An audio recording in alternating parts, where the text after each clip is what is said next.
Boxers shouldn't strength train, strength training will make you slow. So this is something commonly we'll hear in boxing gyms. It does have some truths, because say if you're not strength training and programming effectively, you can add unwanted muscle mass, and that could hold the potential to slow you down. But overall, strength training has many benefits for boxers, and all boxers should definitely integrate some kind of strength training in their training routine. So in this video, I'm going to be discussing the key concepts of strength training, why boxers should strength train, and how to implement it into your training. So the first main reason why boxers should strength train is to improve force production and punch power. So there's actual research finding that low body strength, so strength of the legs, that strongly correlates with punch power. Coaches will always be cueing you to make sure that you're driving from your lower body, to be driving from the legs, and that's because punch power actually comes from the lower body and it's transferred through the body to the arm. So the equation for power is force times velocity.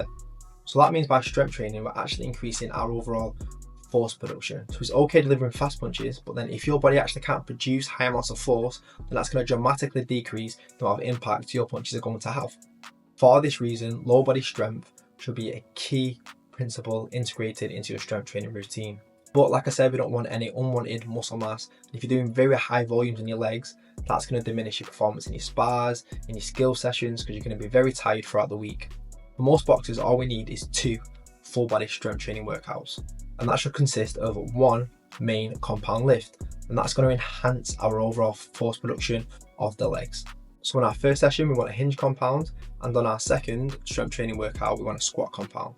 We generally work towards building up our max strength, so our max force production, in the 3 to 5 rep range, but first we lay the foundations with higher rep ranges and lower load exercises. The second reason why you need to strength train is for explosive performance. So again, when we speak of power, it is force times velocity. So if you're to produce high amounts of power and high amounts of force, we need to also produce that fast. But there's been research and they basically found that strength training alone can improve your rate of force development.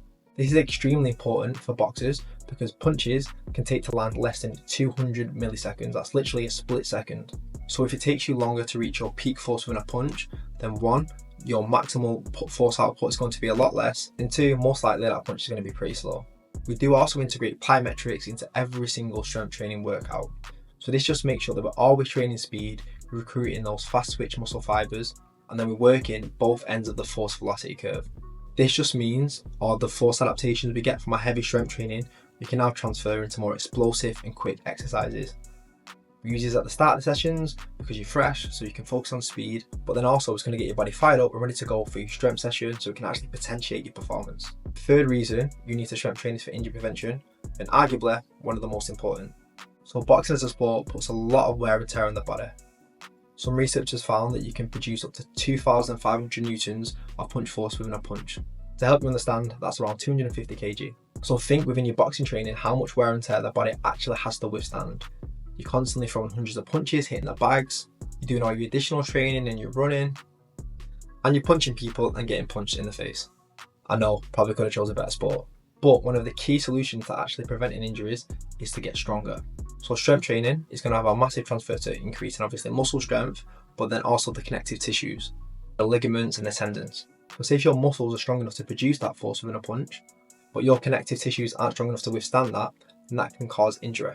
Some of the key for areas we focus on for injury prevention for boxers are the hand, the elbow, and the rear shoulder. Commonly, you find that because all that force is transferred through the upper body and that actually withstands the impact, that's where the injuries occur. Generally, from a well-planned full body strength training routine, that will get the full body stronger anyway. But say if you are quite injury prone, you've had an injury in the past, or you want to take extra caution, we can target those specific areas in our training to get that extra volume and improve that strength. Examples of this can be rear shoulder exercises to protect the shoulder, bicep and tricep exercises to protect the elbow, and your grip will develop just from lifting heavy dumbbells alone, but then we can do some isolated and targeted grip work. The fourth reason you need to strength train is to reduce imbalances. So within boxing, unless you're a flashy switch hitter, a lot of the time you're going to spend that time in one stance. Also, the jab to cross ratio is roughly around 3 to 1. So for every 3 jabs you throw, you might only throw 1 backhand. This generally means that the body's quite imbalanced, that boxers are generally stronger on one side. And if you're stronger on one side in your body, that can lead to compensation, so again increasing that injury risk. Then overall it's going to reduce your athletic performance, whether that's in the boxing gym or in the strength training gym. To counteract this, we use unilateral exercises. So we can do single arm press variations, single arm pull variations, and we want to make sure that we include at least one single leg exercise in every strength workout. This again can reduce that imbalance created from boxing training, but then also it's going to enhance your overall athletic performance and increase your overall stability. Another way we can reduce imbalances is by increasing our pull to push ratio. So with boxing within a training week, you're throwing hundreds of punches, and that means we can become anterior dominant. That's basically push dominant, because all the pushing muscles for the upper body, for the shoulders, the chest, they become very overactive. Then the posterior muscles, so the back and the rear shoulder, they don't actually get trained as much. So that can cause the shoulder to become imbalanced, but then also your rear shoulder and your back, that plays a big role in decelerating any missed shots. So if you're very strong in pushing but you're weak in pulling, the upper limb can't decelerate those missed shots, and that can cause compensation, overextension and jarring of the elbow. So to solve this in our strength training, we want to make sure that we're pulling more than we're pushing in our workouts. So this means doing a few more reps when you're pulling exercises.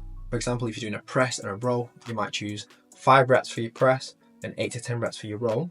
And then also to further increase that volume, we use rear shoulder exercises.